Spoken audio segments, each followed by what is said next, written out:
Selamat datang, para hadirin yang budiman. Hari ini, kita akan menyelami salah satu ketegangan geopolitik paling mendalam dan berpotensi eksplosif di dunia, hubungan antara Israel dan Iran. Ini adalah konflik yang melampaui batas geografis, meresap ke dalam politik regional dan global, serta melibatkan sejarah, ideologi, dan keamanan.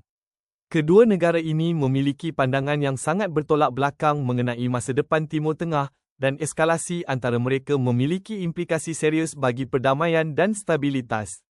Mari kita buka diskusi ini untuk memahami lebih jauh kompleksitas konflik yang terus berkembang ini.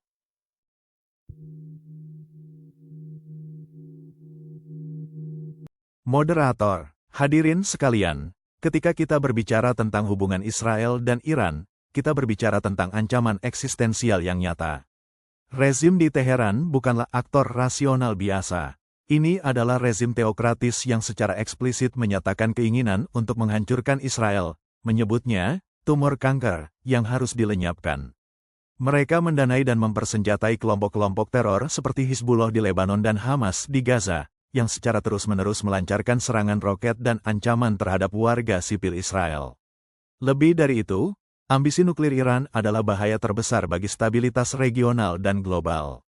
Meskipun mereka mengklaim untuk tujuan damai, lintasan pengembangan nuklir mereka, sejarah penipuan IAEA, dan retorika anti-Israel mereka menunjukkan niat yang jauh lebih gelap.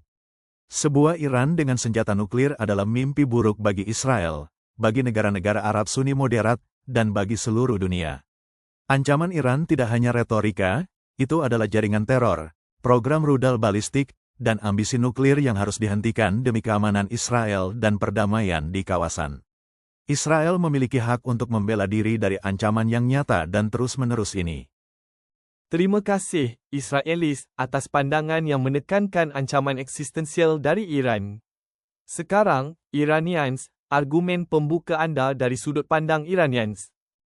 Terima kasih, moderator. Pro-Israel melukiskan gambaran Iran sebagai satu-satunya ancaman, seolah-olah Israel adalah korban pasif. Ini adalah narasi yang menyederhanakan dan mengabaikan akar masalah sebenarnya di Timur Tengah, pendudukan berkelanjutan atas wilayah Palestina, pelanggaran hak asasi manusia, dan ketidakadilan historis yang diderita rakyat Palestina. Retorika anti-Israel Iran, meskipun keras, seringkali dilihat dalam konteks dukungan mereka terhadap perjuangan Palestina yang tertindas. Iran memanfaatkan sentimen anti-pendudukan yang mendalam di kalangan Arab dan Muslim. Fokus pada ancaman Iran seringkali digunakan oleh Israel dan sekutunya untuk mengalihkan perhatian dari masalah inti, pendudukan, perluasan permukiman ilegal, blokade Gaza, dan penolakan hak-hak dasar Palestina, termasuk hak untuk menentukan nasib sendiri. Konflik ini bukan hanya tentang Iran. Ini adalah tentang kekuatan regional yang menindas dan kelompok-kelompok yang berjuang melawan penindasan tersebut. Perdamaian sejati di kawasan tidak akan tercapai selama ketidakadilan terhadap Palestina terus berlanjut. Ancaman Iran adalah cerminan dari kegagalan yang lebih besar dalam menyelesaikan isu Palestina secara adil. Iranians, Anda mencoba mengalihkan tanggung jawab ancaman Iran dengan mengaitkannya pada isu Palestina. Namun, niat Iran untuk menghancurkan Israel sudah ada jauh sebelum eskalasi besar konflik Palestina-Israel baru-baru ini. Mereka mendukung rezim Assad di Suriah yang membantai rakyatnya sendiri, tidak ada kaitannya dengan Palestina. Program nuklir mereka adalah ancaman regional, bukan respons terhadap pendudukan. Apakah Anda mengklaim bahwa jika isu Palestina diselesaikan, Iran akan tiba-tiba menjadi tetangga yang baik dan meninggalkan ambisi hegemonik mereka? Itu adalah simplifikasi yang berbahaya dan mengabaikan ideologi radikal rezim Teheran. Israelian, Anda keliru. Tidak ada yang mengatakan Iran akan menjadi tetangga baik secara instan. Namun, narasi dan legitimasi Iran di kawasan ini sangat terkait dengan isu Palestina.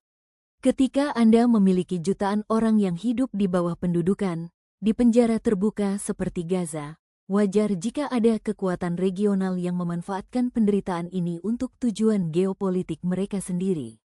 Anda tidak bisa mengabaikan konteks. Ambisi nuklir dan rudal Iran juga bisa dilihat sebagai respons terhadap dominasi militer Israel di kawasan, yang memiliki ratusan hulu ledak nuklir yang tidak terdeklarasi. Fokus pada Iran sebagai ancaman tunggal justru mengabaikan perlombaan senjata dan ketidakseimbangan kekuatan yang lebih besar di Timur Tengah.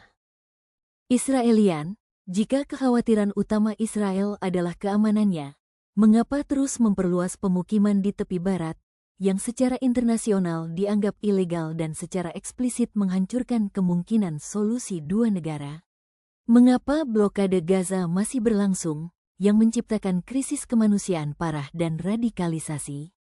Tindakan-tindakan ini bukannya meredakan ketegangan, justru memicu kemarahan, memperkuat narasi Iran, dan menciptakan lingkaran kekerasan yang tak berkesudahan.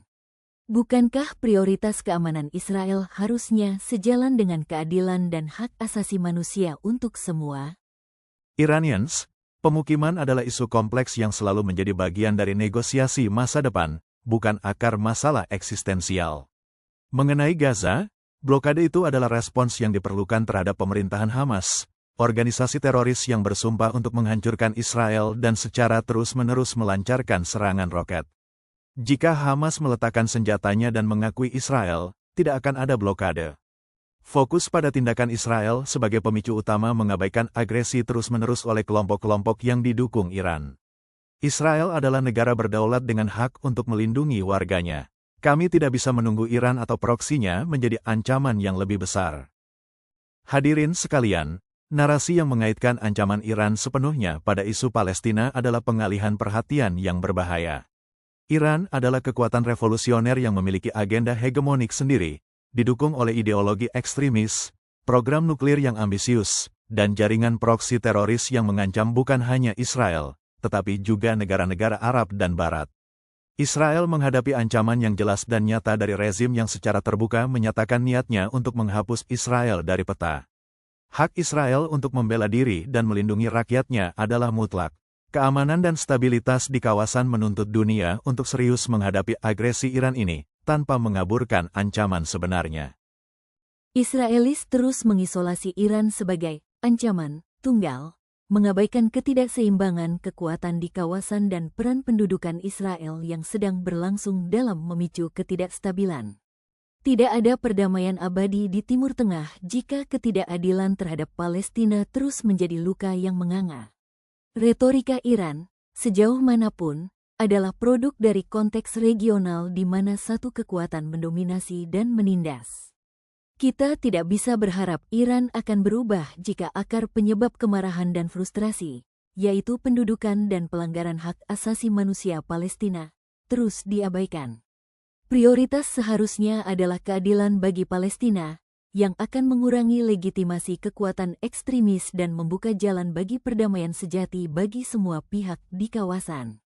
Kita telah menyimak diskusi yang intens dan mendalam mengenai ketegangan antara Israel dan Iran.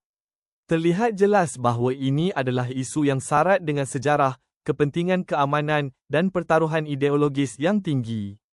Tidak ada jawapan yang mudah atau solusi instan untuk konflik sekompleks ini. Namun, memahami berbagai perspektif yang terlibat adalah langkah pertama yang krusial menuju pencarian jalur perdamaian dan stabilitas di kawasan yang vital ini. Terima kasih atas perhatian dan partisipasi anda. Semoga diskusi ini memberi kita semua pemahaman yang lebih kaya tentang salah satu tantangan geopolitik terbesar di zaman kita. Don't forget to like, share, and subscribe for the next episode of Pro and Contra. Sampai jumpa.